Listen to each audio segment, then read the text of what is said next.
Que le Seigneur bénisse. Nous nous retrouvons encore ce jeudi 29 juin 2023 au rendez-vous de notre émission Consultons le prophète afin de répondre aux préoccupations des enfants de Dieu sur certains points qui les tiennent à cœur. Nous vous remercions beaucoup de votre fidélité et de votre abonnement sur nos pages qui évoluent de jour en jour. Et chaque fois que vous le faites et que vous partagez ce que nous diffusons, vous nous permettez d'atteindre toujours de loin les gens qui doivent, par le moyen des ondes, recevoir la parole de Dieu. Et cela est une bonne chose. Et à ce moment-là, on peut profiter de l'enfer vision, qui est la télévision ou bien les téléphones aussi, pour répandre la vérité. Aujourd'hui, nous avons des questions qui viennent de la Côte d'Ivoire ici, d'Abidjan. La première qui est posée par un croyant en général, pas nos propres croyants du message, troisième exode, on ne sait même pas s'il est du deuxième ou bien juste croyant dans la parole, point. Alors il dit, est-il possible de divorcer et de se remarier? Est-il possible de divorcer et se remarier? La deuxième est posée par un bien-aimé qui est un croyant du troisième exode. Il demande, est-ce que le diable coopère, ou bien est-ce que Dieu coopère avec le diable? Est-ce que Dieu coopère avec le diable? Alors, nous commençons par la première. Est-il possible de divorcer et de se remarier? La réponse est oui, c'est possible de divorcer et se remarier. Mais dans certaines conditions. Je lis Matthieu 5, 31 pour faire allusion à la première condition selon la Bible. Il a été dit, verset 31, que celui qui répudie sa femme lui donne une lettre de divorce. Mais moi, je vous dis que celui qui répudie sa femme, sauf pour cause d'infidélité, l'expose à devenir adultère. Et que quiconque épouse une femme répudiée commet un adultère. Si vous prenez 1 Corinthiens 7, 10, Paul dit, à ceux qui sont mariés, j'ordonne non pas moi, mais le Seigneur, que la femme ne se sépare point de son mari. Si elle est séparée, qu'elle demeure sans se remarier, sans se marier, ou qu'elle se réconcilie avec son mari, et que le mari ne répudie point sa femme. La première condition qui autoriserait un homme à divorcer, parce que vous devez vous rappeler que dans la deuxième alliance, après le péché, la femme n'a pas de droit de divorce, selon Dieu. Aucune femme dans le monde n'a le droit de divorcer de son mari, selon Dieu. C'est l'homme, a priori, qui a le droit de divorcer parce qu'il est le chef. Et il représente Christ. De même que Christ a le droit de répudier sa femme, son église, un croyant qui tombe dans la fornication, dans le péché, dans l'incrédulité, de même un homme peut aussi répudier sa femme. Mais la femme ne doit pas répudier son mari.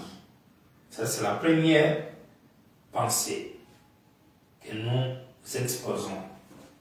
Et nous disons que la première condition qui pourrait permettre à un homme de répudier sa femme, selon la Bible, Matthieu 5, 32, ça doit être à cause de la fornication. La vraie tradition du mot, ce n'est pas infidélité, mais à cause de la fornication.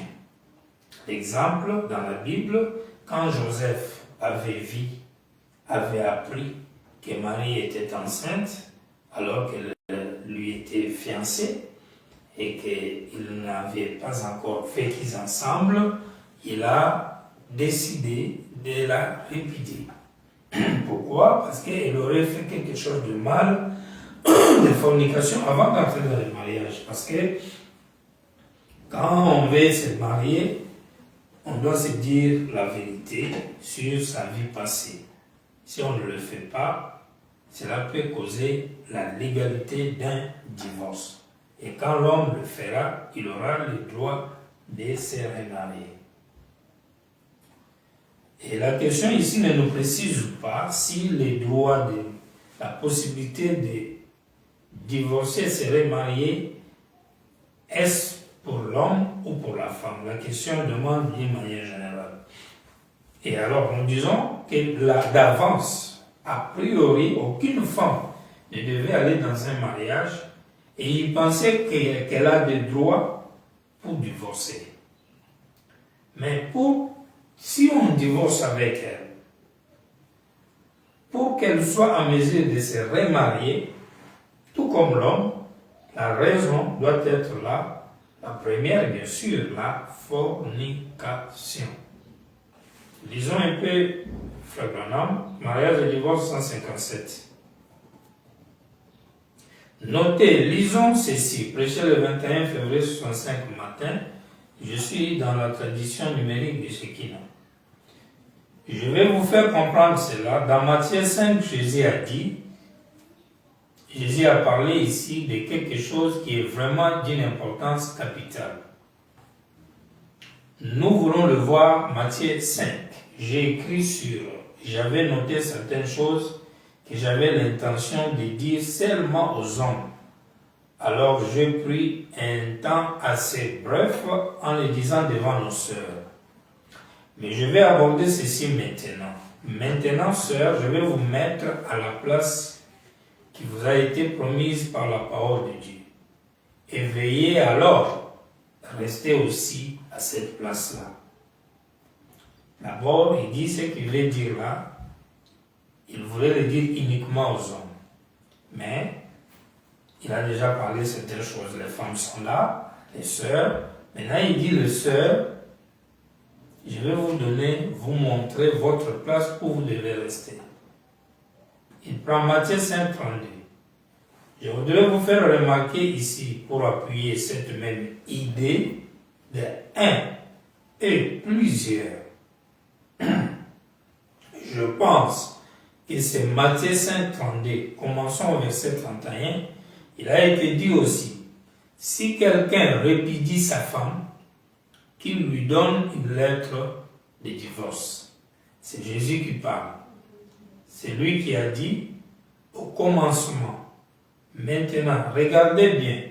Mais moi, je vous dis que quiconque répudiera sa femme, si ce n'est cause de fornication, l'expose à devenir adultère. Voyez-vous, quiconque répudiera sa femme. Si ce n'est à cause de fornication, l'expose à devenir adultère. Pourquoi? Elle va se remarier. Parce que si une femme est répudiée, sans que ce soit pour la fornication, elle continuera à rester la femme de l'homme qu'elle a répudié. Quand même le divorce a été retenu, cette dernière est toujours la femme de l'homme. Maintenant, si elle se remarie, elle commet adultère par rapport à son premier mari qui a divorcé d'elle. Voilà pourquoi Jésus disait, si un homme répudie une femme, si ce n'est à cause de la fornication, il l'expose devenir adultère. Vous voyez que s'il y a fornication, elle ne sera pas adultère. Si elle serait mariée, elle ne serait pas adultère. Mais quand elle est chassée, en dehors de la fornication, si elle se remarie, elle commet adultère. Donc la raison de la fornication permet à l'homme de divorcer et de se remarier, tout comme à la femme qui a été divorcée, avec qui on a divorcé, de se remarier. Il continue. Paragraphe 159. Vous voyez, elle a un mari vivant, alors aucun homme ne peut l'épouser. Peu importe ce qu'elle fait et qui elle est, elle a un mari vivant. Elle n'a aucune raison du tout. Mais ça ne s'applique pas à lui. En effet, il s'agit d'elle, pas de lui. Saisissez-vous, on doit garder la parole dans sa continuité, voyez-vous. Rien ne dit que lui ne peut pas. Mais elle ne peut pas. Vous voyez? L'expose-t-elle, pas lui. C'est exactement ce que la Bible dit. L'expose elle. Il n'est pas dit que lui ne peut pas se remarier, mais elle. Donc ici, Fabana nous fait comprendre qu'un homme a le pouvoir de divorcer de sa femme, même si ce n'est pas à cause de la fornication, et être toujours en droit de se remarier. Voilà pourquoi il dit l'expose elle, mais pas lui. Parce que selon Jésus, quand vous divorcez, si ce n'est pas à cause de la fornication, vous l'exposez à l'adultère, mais pas toi qui as chassé. Donc toi, tu n'es pas exposé à l'adultère, parce que alors qu'il t'a chassé, sans que ce soit pour la fornication.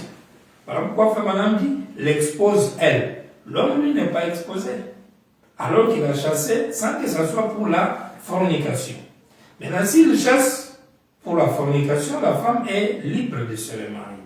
S'il chasse sans que ce soit pour la fornication, la femme n'est pas libre de se remarier. Et pour l'homme, il a bel et bien les possibilités, le droit de Dieu, de chasser une femme, de divorcer avec une femme et de se remarier. Ça, paragraphe 160. C'est Christ en type, remarquez. Il est spécifié qu'il ne peut se remarier qu'avec une vierge. 174. Remarquez. Il peut répudier sa femme quand il le veut, mais elle ne peut pas le répudier. Il peut me laisser tomber n'importe quand qu'il le désire, mais oh frère, je ferais mieux de ne pas essayer de le laisser tomber. Ce serait fini pour moi. Salomon pouvait épouser n'importe quelle femme non mariée. Il pouvait épouser n'importe quelle femme qu'il voulait. Un sacrificateur ne pouvait épouser qu'une femme vierge. Salomon, par exemple, David avait épousé, comment s'appelait-elle, Abigail? Il y avait un homme qui s'appelait Fou, qui avait une gentille épouse, et il est mort. Et Abigail est devenue l'épouse de David. C'était un roi, pas un sacrificateur, vous voyez. Alors il s'est marié. Mais un sacrificateur ne pouvait pas faire ça, parce qu'il aurait touché ou pris pour épouse une femme qui avait déjà été l'épouse de notre homme. Vous voyez, c'était le type de Christ. Donc l'homme, d'une manière générale, vous avez les écrits, c'est le prophète qui parle, peut le faire, sans condition, sans obstacle de se remarier. Par contre, la femme, vous venez de voir, quand ce n'est pas pour fornication, elle ne peut pas selon Jésus, Matthieu 5, 32. 177, remarquez, lui peut la répudier, mais elle ne peut pas le répudier. Prenez l'union invisible de l'épouse de Christ, Sylvie Paul, jeudi le 25 novembre 65, paragraphe 67. Ainsi, elle a un... D'abord, je vais citer ici 3 choses dont elle ne doit pas s'éloigner. Maintenant, ayez à l'esprit qu'il s'agit de l'Église. Pendant que je m'adresse à la femme naturelle, comme Paul le fait ici au 7e chapitre de Romains. Son Seigneur lui a confié la responsabilité une certaine vertu. Personne ne détient cette responsabilité si ce n'est la femme. C'est vrai. Cela lui a été confié par Dieu. Elle ne doit pas suyer cette vertu. Si jamais elle fait quelque chose de faux, elle doit le confesser à son mari avant qu'il l'apprenne et arranger la chose. C'est pareil pour l'Église qui fut mariée à la loi. Elle doit aussi venir devant Christ avant le second mariage et elle doit confesser cela. Si elle ne le fait pas et qu'elle vive avec son mari 10 ans et le confesse après, il a le droit de la répudier et d'épouser une autre femme. C'est l'Écriture. La fornication, c'est une vie impure. Vous voyez, ici, Frère Branham est clair. Un homme qui a épousé une femme, qui a commis de la fornication, qui a perdu sa virginité avant de croire la parole et avant cet homme qui veut le prendre en mariage, le jour où il s'engage, ou elle s'engage avec l'homme, elle est obligée d'avouer la perte de vertu que Dieu lui avait donné d'amener en mariage à son mari. Il faut qu'elle puisse dire à son mari qu'elle a perdu ses vertus. Si elle ne le fait pas, Frère Branham dit, plus tard, étant déjà mariée, cela vient à se découvrir. L'homme a le droit de la répudier et de se marier. Et elle aussi, la femme, peut aussi se remarier. Parce qu'elle n'est pas liée. On a posé une autre question à Frère Branham dans la question-réponse 1959. Question numéro 91. Frère Bill, quelle est la différence entre la fornication et l'adultère selon Matthieu 19, 9? 185e paragraphe. Jésus dit dans Matthieu 19, 9, celui qui répudie sa femme et qui en épouse une autre, sauf pour cause de fornication, commet un adultère. La différence entre la fornication et l'adultère, le mot pourrait être utilisé d'une façon ou d'une autre. Mais pour éclaircir ce dont il parlait là, c'est une femme célibataire. C'est là, une femme célibataire ne peut commettre adultère parce qu'elle n'a pas de mari envers qui commettre adultère. Pour elle, c'est une impureté. Elle doit confesser cela à son mari avant leur mariage. Si elle a fait cela. Sinon, si son mari le découvre plus tard, il a le droit de la répudier parce qu'elle a fait un faux vœu. En effet, la Bible dit que cela soit bien, ou plutôt, c'est le rituel qui le dit, que cela soit bien connu de vous. J'ai cela dans la mienne, que si un couple est uni autrement que le permet la parole de Dieu, leur mariage n'est pas légal. Je vous demanderai et exigerai de vous puisque vous répondrez certainement au jour du jugement, quand les secrets de tout lequel seront révélés. Que si l'un de vous connaît quelque chose qui empêcherait que vous soyez légalement unis, qu'il le confesse maintenant. Donc la fornication, c'est qu'une jeune fille, quand elle mène une vie impure, c'est la fornication, étant donné qu'elle n'a pas de mari. Mais quand elle est mariée et qu'elle mène alors une telle vie, elle commet adultère contre son mari. Voilà. Et Fabalam donne l'exemple d'une femme qui était venue, qui avait mené une vie impure, et elle est venue, tout ça, et ils les avaient quand même aidés, tout ça, à arranger leurs choses, etc. Et si nous évaluons avec les Écritures, vous verrez que nous allons trouver où Frère Branham dit quand une femme commet adultère, étant déjà mariée, son mari devait la mettre dehors, la bouter dehors. Un homme peut chasser sa femme à cause de l'infidélité aussi. C'est dit dans question-réponse numéro 2 et dans beaucoup d'autres écritures. Le divorce est réellement permis dans les Écritures. D'abord, en priorité pour la fornication, tu es libre de la chasser et de te remarier. En deuxième position, même pour l'infidélité aussi, tu peux la chasser. Tu peux aussi chasser pour avoir coupé les cheveux. Mais vous verrez qu'il y a un deuxième élément que William Branham a introduit, qu'on vient de lire. Le prophète a dit, le vœu n'était pas sincère. C'est-à-dire, le fait de ce qui pousse, ce qui permet à ce qu'un mariage, qu'une union soit considérée fausse, ce n'est pas forcément parce que la personne n'a pas dit, mais c'est parce que le fait de ne pas dire est une preuve que tu fais un faux vœu à la personne.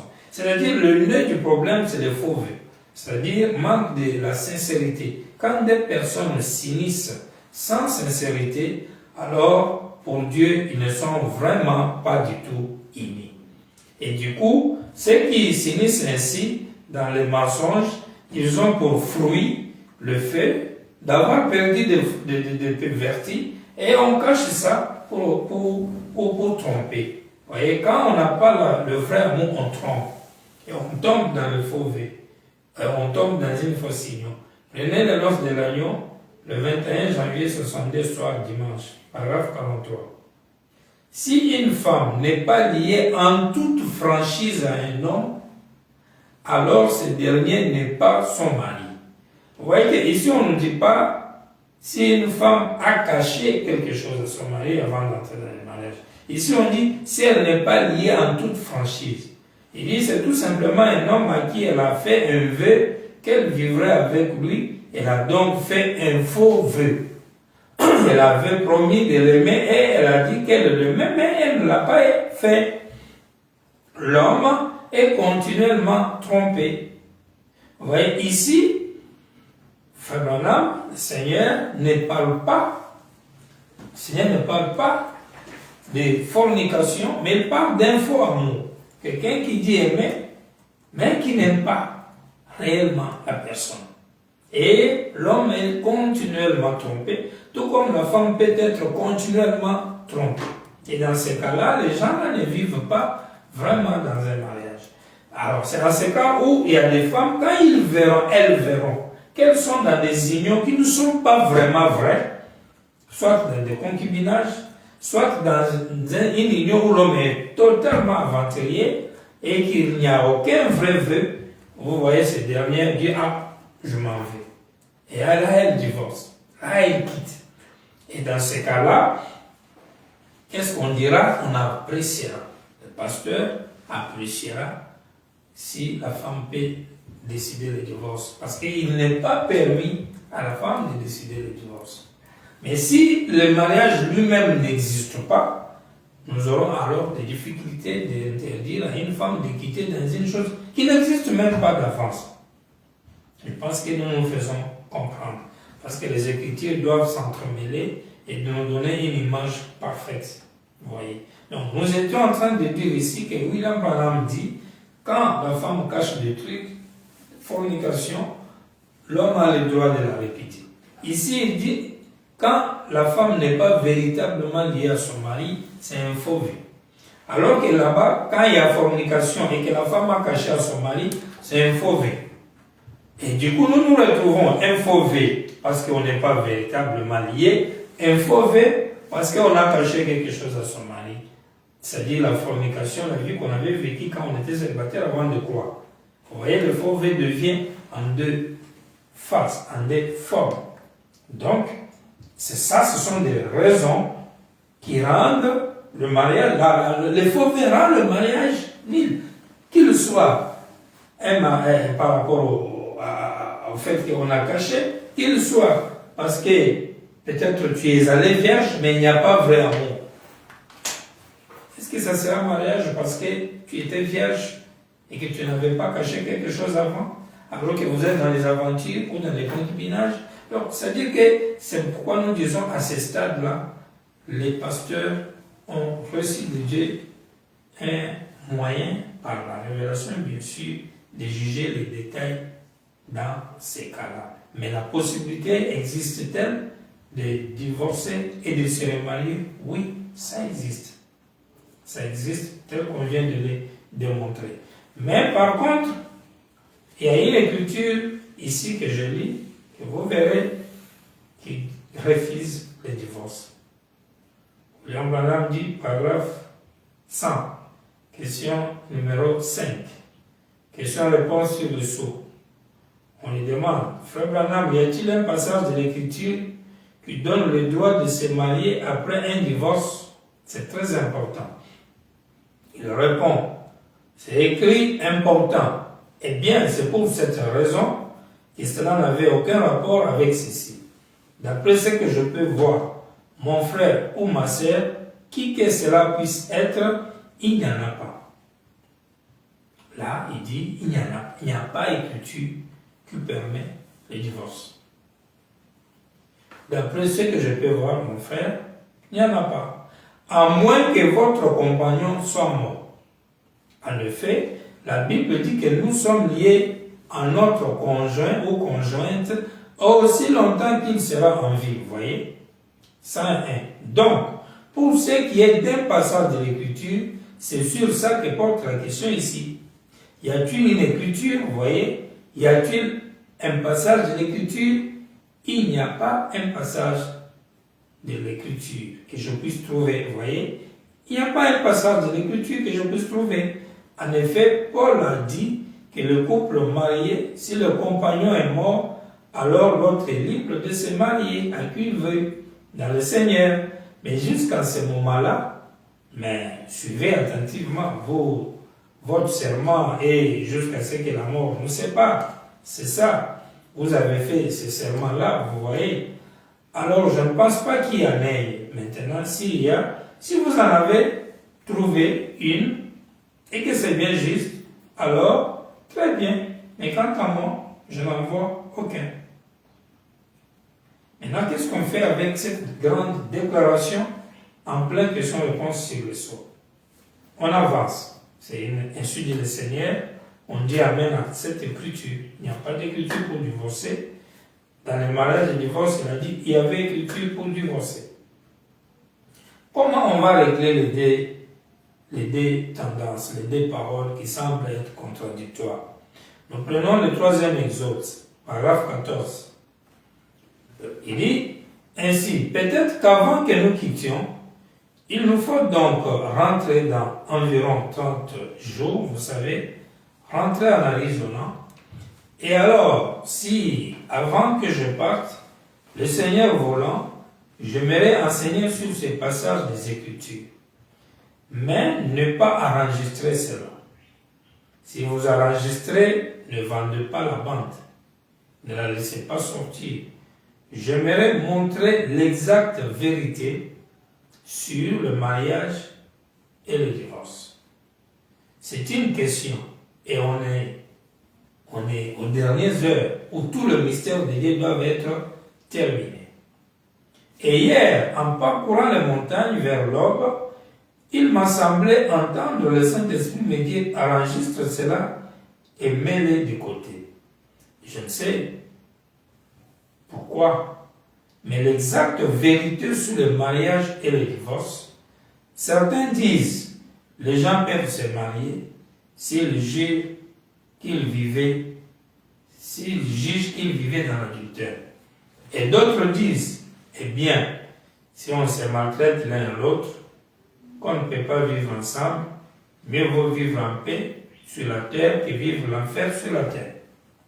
Et toutes ces autres questions et d'autres, le mari, de n'importe quelle drôle de manière et d'autres, aimerait les asperger aux bénites et les renvoyer en disant qu'ils n'ont jamais été mariés, et les bénir et les remettre dans l'église. Il y a toutes sortes de confusions.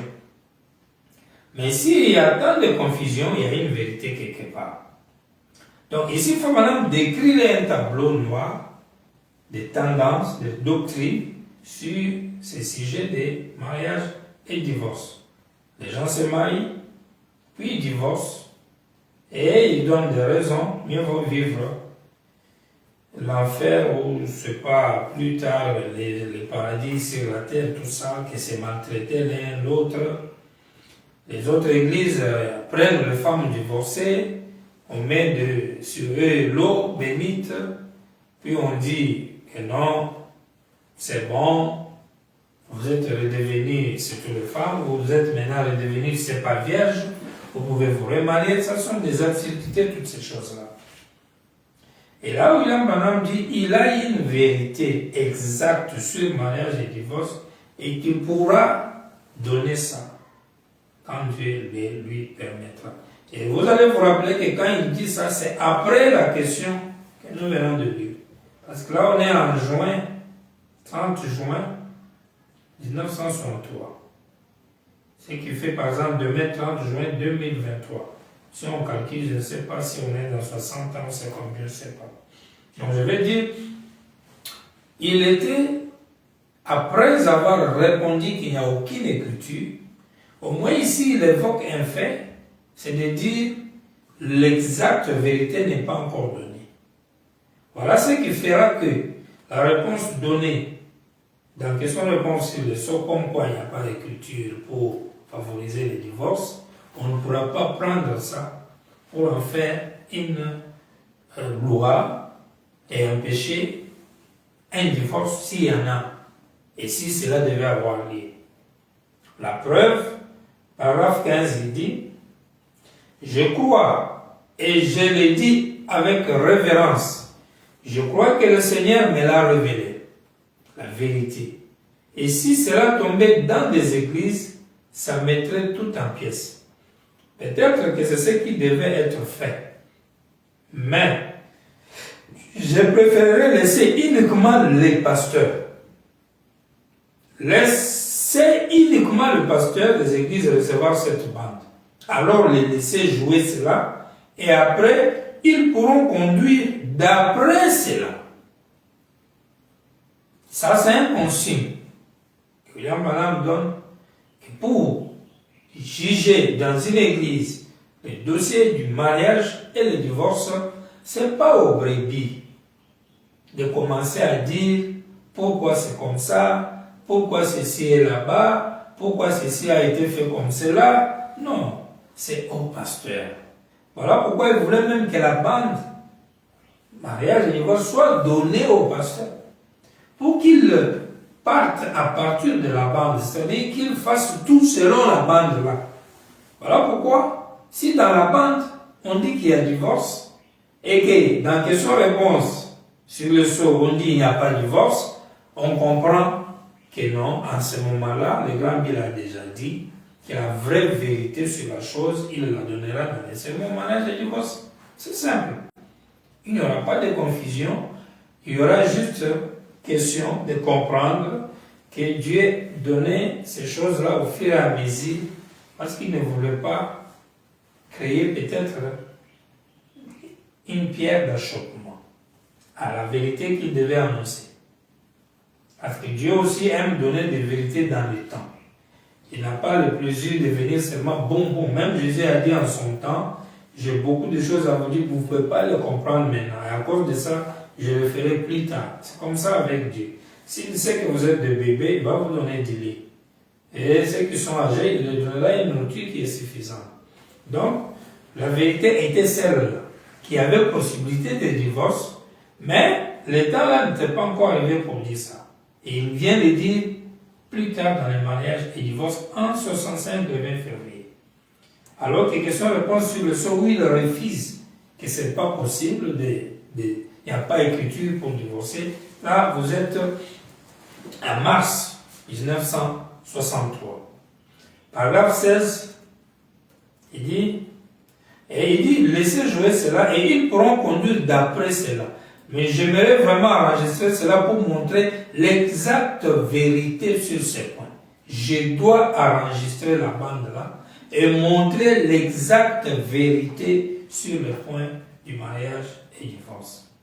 Ensuite, si le Seigneur tarde et que je m'en aille, vous comprendrez que les choses que j'avais dites au nom du Seigneur vont arriver, vont se passer exactement telles qu'annoncées.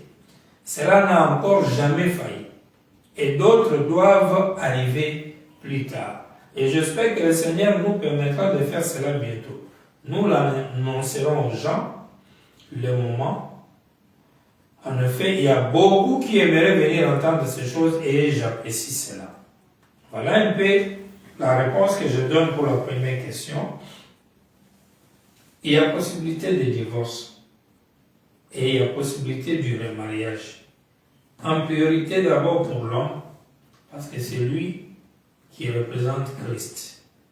Il peut divorcer pour beaucoup de raisons, les autres inconnues, mais les officielles raisons que nous avons, la fornication ou le faux vœu. Si un homme se marie et divorce sans ces raisons, mais parce qu'il a le droit en tant qu'un homme de chasser la femme comme il veut, en ce moment-là, il n'est pas le type de Christ. Parce que Christ ne chasse pas ses enfants dans le vide. Ils n'ont rien fait. Ils sont là. Puis un jour, il dit, non, toi là, tu n'es plus mon genre, va-t'en. Je cherche un autre à ta place. Non. Quand Dieu sauve un homme, une femme, et qu'il reste fidèle à sa parole, au vœu des engagements pris quand il a cru le Seigneur, Christ les garde. Il vit avec lui à jamais. Et toi, tu as marié une femme, elle n'est pas impolie, elle ne triche pas, elle ne te cause pas de grands problèmes. Ne devenez pas demain méchant envers elle pour dire tu n'es plus jolie, je cherche la belle, et tu chasses pour dire l'homme paie. Quand tu fais ça, tu tomberas dans la vie de cochon. Donc, William Branham dit la vie de cochon, ce sont les Américains qui menaient cette vie à cause de ces mariages et divorces où on se marie le matin et on divorce le soir. On est infidèle, on prend les femmes des autres, on prend les filles des gens, on abuse avec les gens, les femmes des gens et tout ça, et on divorce et on se remarie. Et à ce moment-là, et les filles aussi ou les femmes se marient, vivent dans l'infidélité, divorcent, se remarient, tout ça s'est mélangé. Ce sont des cochons. Vous voyez. Et la parole de Dieu condamne ces choses. Voilà pourquoi nous avons toujours dit, les pasteurs qui sont loin encore de Dieu aujourd'hui, ils ne supporteront jamais ces choses-là dans leurs églises. Les hommes, les femmes qui feront ce genre de bêtises, il faut simplement les chasser et rester dans la paix et continuer à servir Dieu. Donc, voilà ce qu'on pouvait dire. Le reste des détails, nous nous répétons encore, c'est au pasteur. C'est dans l'église dans laquelle la personne adore. Ces derniers reçoivent de Dieu le pouvoir de savoir apprécier par le Saint-Esprit si les cas-là conviendraient dans telle ou dans telle direction. Nous nous répondons sur la base des principes généraux. Mais les détails restent avec vos conducteurs. Mais par rapport au message, retenez une chose, il y a possibilité pour un divorce et pour un remariage. Question numéro 2. Est-ce que le diable coopère avec Dieu? Premièrement, le mot coopérer, c'est un nom, c'est un mot qui est dur. Si nous les traduisons, nous les décortiquons, ça veut dire que c'est travailler avec quelqu'un, travailler en commun avec quelqu'un. Quand on dit on coopère ensemble, ça veut dire on travaille de consoeurs avec une personne sur un projet, dans un bureau, sur un service, etc. C'est ça le collaborer ou la collaboration. Donc, la collaboration, c'est travailler conjointement, agir conjointement avec la personne. Alors, être comme un adjoint ou une aide à quelqu'un pour réaliser quelque chose. C'est ça. C'est qu'on appelle coopérer. Alors, pourrions-nous dire que Satan coopèrent avec Dieu? Non, c'est impossible. La Bible dit que 2 personnes ne peuvent pas marcher ensemble s'ils ne sont pas d'accord. Alors, quand vous prenez Dieu avec ses principes, le diable avec pour lui, mais c'est carrément la lumière et les ténèbres. Comment la lumière et les ténèbres peuvent coopérer ensemble? Si Dieu nous demande à nous, ses enfants, de la lumière, de ne pas marcher, de ne pas rester sous les jougs des pécheurs et des incrédules qui sont les ténèbres, comment lui, la grande lumière, peut coopérer avec Lucifer, la fausse lumière là qui est la perversion? Ils vont s'entendre sur quoi? Ils vont faire quel travail ensemble? La rédemption ensemble? Guérir les gens ensemble? Vont-ils prêcher ensemble en train de s'entraider? Vont-ils visiter les enfants de Dieu ou les consoler ensemble? Parce que c'est ça ce qui signifie coopérer. C'est travailler ensemble. Et si jamais Dieu travaillait ensemble avec Lucifer, alors il est son ennemi comment? Et alors pourquoi chaque fois les chasser? Satan sort, démon sort, démon sort. Pourquoi? Parce que vous coopérez. Ce n'est pas possible. Lisons, Frère Branham, les premières expériences spirituelles prêchées à Hammond, dimanche le 13 juillet 52 après-midi. Paragraphe 27. Ne pensez pas que je sois excité. Eh bien, on en arrive au point où vous ne pouvez écouter personne. Vous devez écouter Dieu. Que toute parole d'homme soit un mensonge. Je connais plus à ce sujet maintenant que j'en avais connu de ma vie. Cela ne change rien. Ce que les gens disent, c'est ce que Dieu dit qui compte. Si c'est conforme à la parole, alors c'est vrai. S'il y a là de quoi produire cela, c'est parce que Dieu rend témoignage à son don. Vous écoutez le prédicateur, parfois vous avez des ennuis. Certains d'entre eux, de toute façon, remarquez, ils étaient tout embrouillés là dans leur doctrine. Et les démons, ici, les diseurs de bonne aventure, ils étaient là. C'était eux qui reconnaissaient en lui ce qu'il était. Et ils le reconnaissaient dans les accords de ce qu'ils étaient, les hommes de Dieu, les diseurs de bonne aventure et les démons. Jésus, les démons l'ont reconnu qui il est. Paul, les démons l'ont reconnu qui il est, ainsi que les apôtres.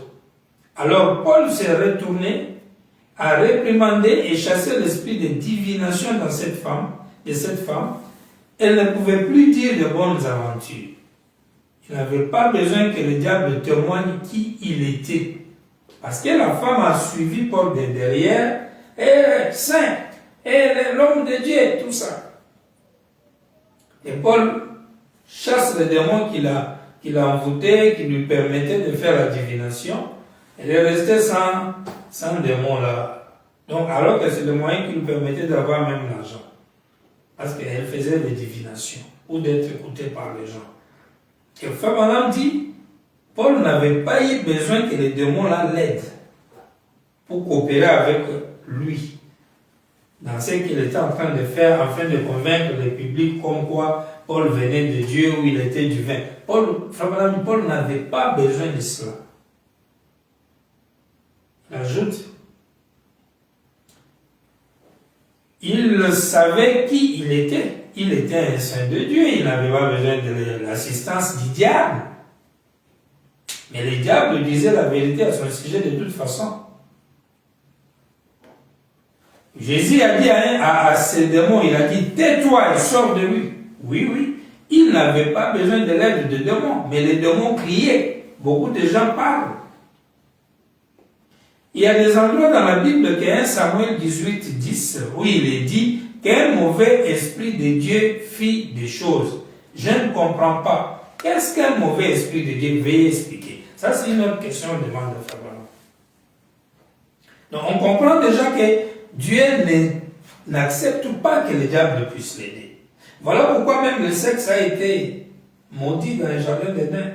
Quand le serpent est venu dire à Ève, faites l'acte, papa, en dehors du plan de Dieu, Dieu n'a pas dit, ok serpent, après tout tu m'as aidé, cette chose-là je l'avais créée pour qu'ils utilisent ça après. Non, il a maudit le serpent. Il n'aime pas qu'on l'aide. Le diable ne peut pas aider Dieu. Quand William Branham est venu, il a fait des preuves qu'il est le Messie de toutes les nations. Quand les Sothman et les autres, ouin justement par l'esprit du diable, parce qu'à ce moment-là, les temps n'étaient pas encore arrivés. Quand ils ont dit tu es Christ et tout ça, là, Frère Branham s'est énervé. Il a dit, vous avez, c'est le diable, c'est un mensonge et tout ça là. Vous voyez, il ne voulait pas être aidé par le diable, même quand il venait dans ses bien-aimés, qui ont compris ce qu'il leur a dit après, parce qu'il dit que ces gens-là avaient été nés de nouveau. Admettons que ça ne soit pas Sothman, mais il dit que c'était ses amis. Mais entre autres, Sothman était son ami. Vous voyez, qui était né de nouveau. Les bien-aimés frères. Bien-aimés, dit-il. Bien-aimés. Voilà pourquoi plus tard on a demandé à Sothman, mais pourquoi toi, du vivant de William Branham, il t'a interdit ça et toi tu as continué. Et Sothman était l'un de ceux qui ont compris quand Frère Branham leur a expliqué la disposition des choses. Il avait compris. C'est la preuve qu'il était né de nouveau. Pourquoi il avait compris? Parce que lui-même témoigne en disant, il nous avait dit de nier qu'il ne l'était pas. Justement parce qu'il fallait attendre le testament. C'est pourquoi ils avaient compris. Mais du moment où la chose venait hors temps, Dieu n'accepte pas que le diable l'aide. Il a refusé. Il a maudit la chose. Vous voyez. Et aujourd'hui, ça reste un problème. Alors, ici on demande, Frère Branham, pourquoi la Bible parle d'un mauvais esprit de Dieu? Est-ce que Dieu a-t-il un mauvais esprit? Il répond, 89. Question-réponse sur le Saint-Esprit, péché le 19 décembre 59. Eh bien, peut-être qu'avec l'aide du Seigneur, je pourrais y parvenir. Cela ne veut pas dire que Dieu est un mauvais esprit. Mais tout esprit est soumis à Dieu. Il fait tout marcher selon sa volonté, voyez-vous. Bon, dans votre question, vous parlez d'un mauvais esprit qui est venu de Dieu pour tourmenter Saoul. Il était maussade et brisé. Premièrement, parce qu'il avait rétrogradé. Et quand vous rétrogradez un mauvais esprit, Dieu permet qu'un mauvais esprit vous tourmente. Quand vous rétrogradez, Dieu permet qu'un mauvais esprit vous tourmente. Je voudrais vous dire quelque chose dans un moment. Moi, j'ai une autre opinion là-dessus, voyez-vous. Chaque esprit doit être soumis à Dieu. Vous souvenez-vous de ce moment où Josaphat et Akab partaient à la guerre? Premièrement, vous savez, vous les trouverez aussi assis à porte de la ville. Josaphat, qui était un homme droit, dit, les deux rois étaient là et ils avaient unis leurs armées. Et alors il dit, consultons l'Éternel pour savoir si nous devons sortir ou non. Il a dit, si tu le comprendras quand tu te retrouveras dans une cage comme captif là-bas, dis, j'ai vu Dieu assis sur le trône. Ça c'est le péché. Amen. Écoutez maintenant, et l'armée des cieux était rassemblée autour de lui. Qu'est-ce qui s'est passé? Son prophète avait déjà dit ce qui arriverait à Akab. Ce n'était pas Élie qui disait cela, c'était le prophète oint. C'était la parole du Seigneur, ainsi dit le Seigneur. Et Michel dit, j'ai vu toute l'armée des cieux réunie autour de Dieu dans une grande conférence, et ils s'entretenaient. Et l'Éternel a demandé, qui pouvons-nous envoyer là-bas? Qui de vous veut aller là-bas pour tromper Akab, afin qu'il aille là-bas se faire tuer pour accomplir la parole de Dieu? Qui pouvons-nous envoyer là-bas? Ici, vous avez un problème. Akab est le roi en Israël. Alors, il s'est marié à une femme qui n'est pas juive, une femme qui adorait les autres dieux étrangers, les dieux étrangers. Maintenant, quand la femme l'a influencé, comme il était un efféminé, un poltron, la femme dominait sur lui, Akab a introduit l'idolâtrie en Israël. Ce qui a fait que la colère de Dieu est venue contre Israël à l'époque, 3 ans et demi de sécheresse, vous pouvez vous rappeler dans la Bible.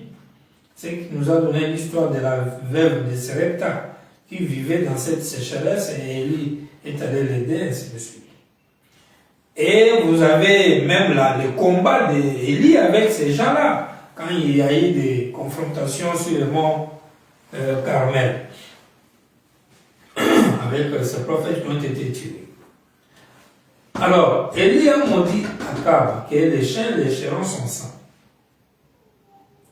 Voilà que le temps où la prophétie d'Élie devait s'accomplir. Et du coup, Akab prend l'armée, lèvons-nous, allons défendre le droit d'Israël. Ce qui était une bonne pensée, ce qui était bien. Comme tout pasteur, prédicateur peut se lever, allons défendre la parole, allons prêcher ou bien allons faire la mission et tout ça. Mais seulement il était un pasteur rétrograde qui était déjà sous la malédiction de Dieu. Mais il régnait toujours comme roi. Et Josaphat, qui était un vrai croyant, il est venu s'associer à lui. C'est là où il nous a dit évitez les mauvais amis. Évitez de marcher avec des soi-disant croyants. Des gens qui prononcent Dieu dans leur bouche, mais le contraire dans leur profond. Alors il faut les éviter. Donc, mais Josaphat vient et dit, mais consultons quand même le prophète.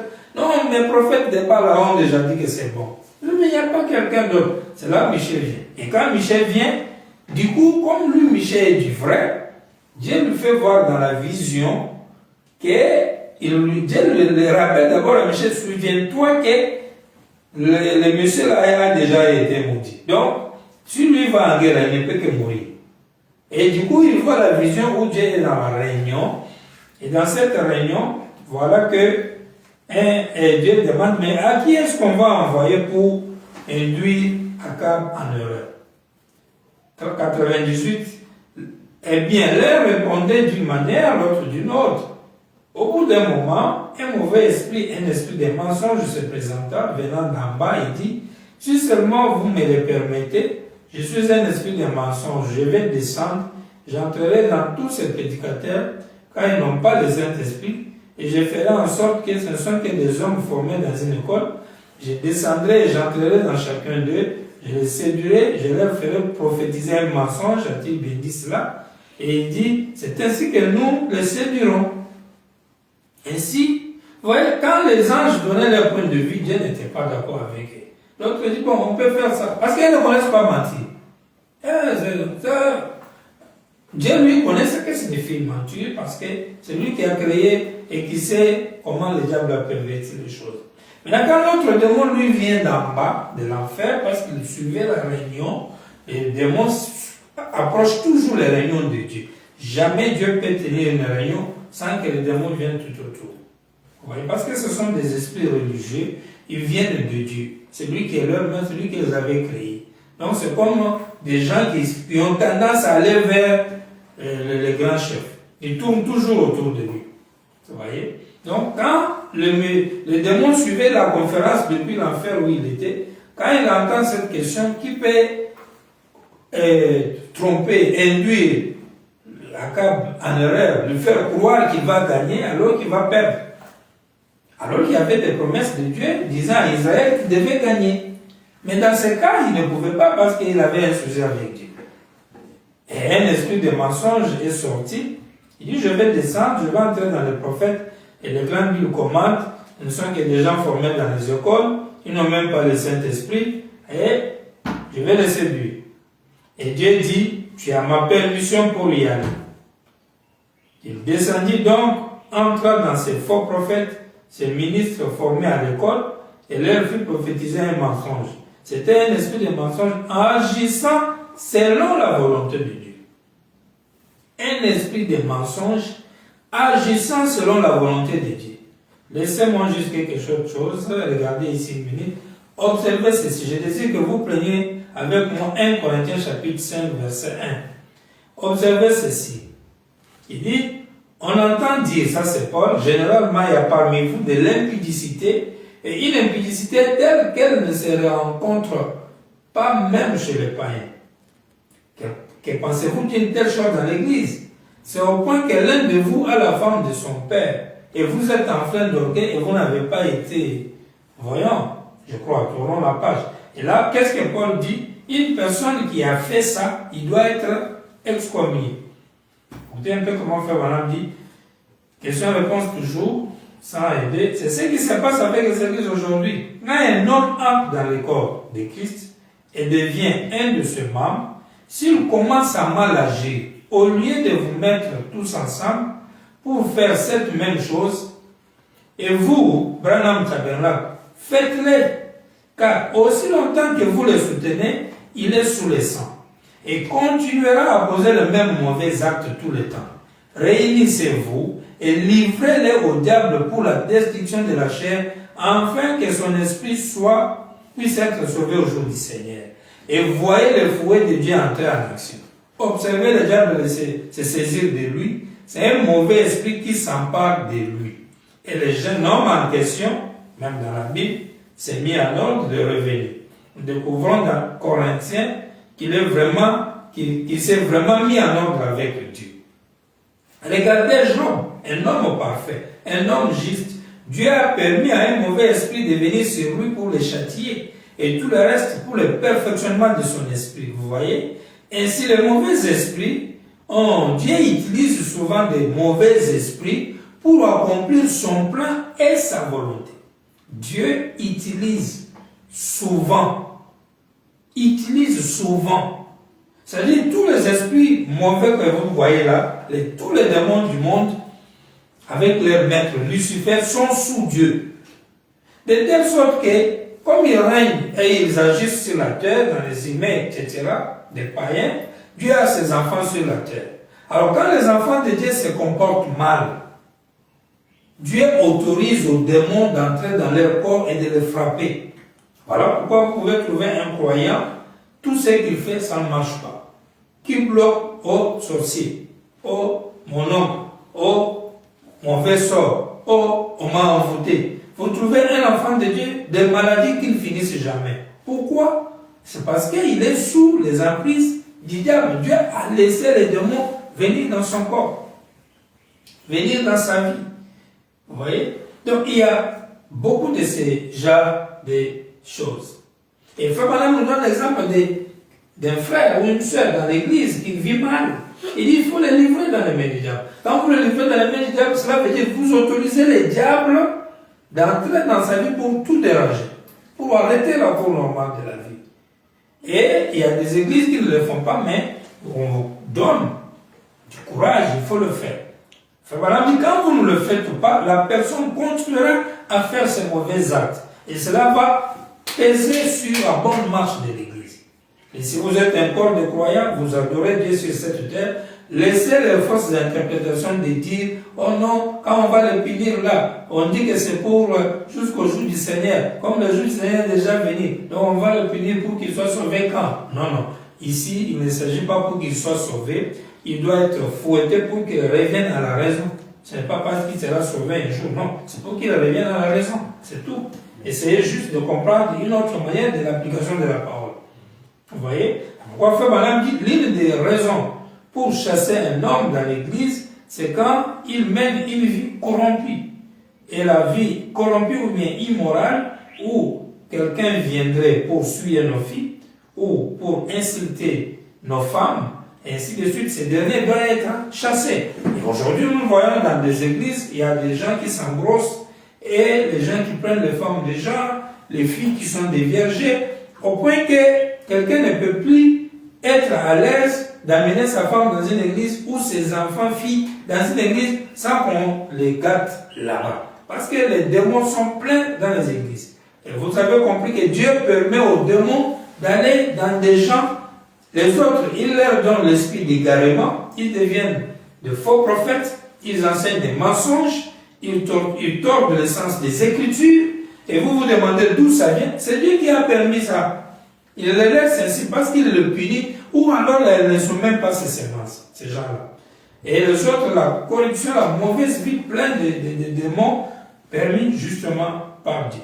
Mais est-ce que Dieu coopère avec Satan? Non. Mais ces démons aident Dieu, ça ne peut pas aider Dieu. Mais par contre, quand ils vont aller frapper les gens, faire leurs histoires, ils permettent la volonté de Dieu de s'accomplir. Quelle est sa volonté? C'est de j'ai la vie dans une main, j'ai la mort dans une autre. Si vous choisissez la vie, vous vivrez. Si vous choisissez le mal, vous allez mourir. Donc, mais qui doit rendre maintenant cette parole de la mort exécutant? Qui va la faire exécuter? C'est le diable avec les démons. Parce que c'est eux qui tuent, c'est eux qui donnent des maladies. Dieu est guérisseur. Mais qui doit donner la maladie? C'est le diable. Quand il va donner la maladie, Dieu guérit. Et le diable a permis à ce que Dieu puisse manifester sa puissance. Donc le diable travaille dans l'opposé et du coup il permet à Dieu d'avoir un homme, exactement comme un président dictateur qui bloque trop un opposant et finalement l'opposant est connu, il devient grand alors qu'ils ont les idées opposées. Cela ne veut pas dire qu'ils sont collaborateurs, non, ils sont vraiment des opposants, mais ce que l'un fait la gloire de l'autre. Vous voyez? Parce que quand il n'y a pas la loi du contraste, on ne peut pas apprécier autre chose. S'il n'y a pas de ténèbres, comment on va aimer la lumière? Donc, et le fait que les ténèbres existent pour permettre à la lumière d'avoir la gloire ne signifie pas que lumière et ténèbres coopèrent ensemble, non. Mais au contraire, l'un valorise l'autre. L'importance des ténèbres, c'est quand vous verrez le mal de la lumière. Mais la lumière ne peut pas faire du mal à quelqu'un. Donc, l'importance de la lumière, c'est quand vous verrez le mal des ténèbres. Parce que dans les ténèbres, vous allez tâtonner. Alors que dans la lumière, vous avez la précision. Vous voyez. Voilà un peu. Quand vous prenez cette écriture, la dernière, le roi rejeté. Eh bien, nous voyons donc que quand un homme rejette la conduite du Saint-Esprit, paragraphe 60, vendredi 10 juin 60, savez-vous ce que Dieu a fait de Saoul? Il lui a donné un mauvais esprit pour le conduire. Eh bien, comment ça? Il lui a donné un mauvais esprit. Dieu lui a donné un mauvais esprit pour le conduire. Ainsi, quand un homme rejette la conduite du Saint-Esprit, ou une personne quelconque rejette la conduite du Saint-Esprit, vous recevez sur vous un démon pour vous conduire. C'est tout à fait biblique. Donc voilà, c'est normal. C'est un fait naturel. Tu rejettes la lumière, tu tombes dans les ténèbres. Tu fuis la vie, tu entres dans la mort. Cela ne signifie pas que la vie et la mort coopèrent ensemble, non. Tu quittes la lumière, tu t'éloignes, tu vas, ça devient obscur parce que tu t'es trop éloigné de la lumière. Si tu t'éloignes trop de la chaleur, tu auras froid. Mais est-ce que le froid coopère avec la chaleur? Non. C'est exactement comme ça. Alors, le fait que Dieu avait demandé à Satan, tu as vu mon serviteur Job, ainsi de suite, oui, justement, ce n'était pas une coopération, c'était juste une causerie. Il a causé avec le démon. Tu peux causer avec ton ennemi, et cela ne sera pas le synonyme que vous coopérez ensemble. Vous causez, d'ailleurs même il y a le débat entre Dieu et Satan tout le temps. Dieu dit oh, Satan dit non, Dieu dit ouais, Satan dit ouais. C'est pourquoi ils ont fait un débat. Dieu dit tu as vu Job, ah je vis, il répond, ah non, c'est parce que tu l'as béni. Non, je t'ai reçu. Il dit non, fais seulement comme ça, tu veux. Vous voyez même dans la cause, ils ne s'entendent pas. L'autre dit Job est saint. Il m'aime. L'autre dit non, il ne t'aime pas, c'est à cause de bien. Où est la coopération ici? Et c'est de dire, ok, comme toi tu dis ça là, va faire ton mal que tu as l'habitude de faire là, sur les gens, va faire, attends, je vais faire, tu vas voir, il va te maudire. Il ne s'entendait pas. Et quand il arrive, il fait tout ce qu'il a fait, il s'est rendu compte que le gars est fort. C'est pas laissé. Et le diable a fermé sa queue, il est parti. Il n'y a pas eu de coopération. Il y a eu juste un échange, un débat sur la parole, sur son prophète Job. Et ainsi de suite, comme les autres exemples que nous avons donnés. Voilà un peu ce que nous avions à dire pour aujourd'hui. Nous croyons que vous nous avez bien suivis. Nous allons nous retrouver le jeudi prochain dans notre émission, comme toujours. Mais en ce moment-là, nous allons la faire depuis les Burkina Faso. Nous aurons non seulement jeudi et même le mercredi une émission spéciale sur le chant missionnaire. Et ça sera avec Frère Fred et les amis là-bas au Burkina Faso. Et le jeudi prochain, nous aurons la suite dans le même ordre d'idées de ces émissions. Pour aujourd'hui, nous arrêtons là. Que le Seigneur vous bénisse. Shalom et que sa paix soit avec vous.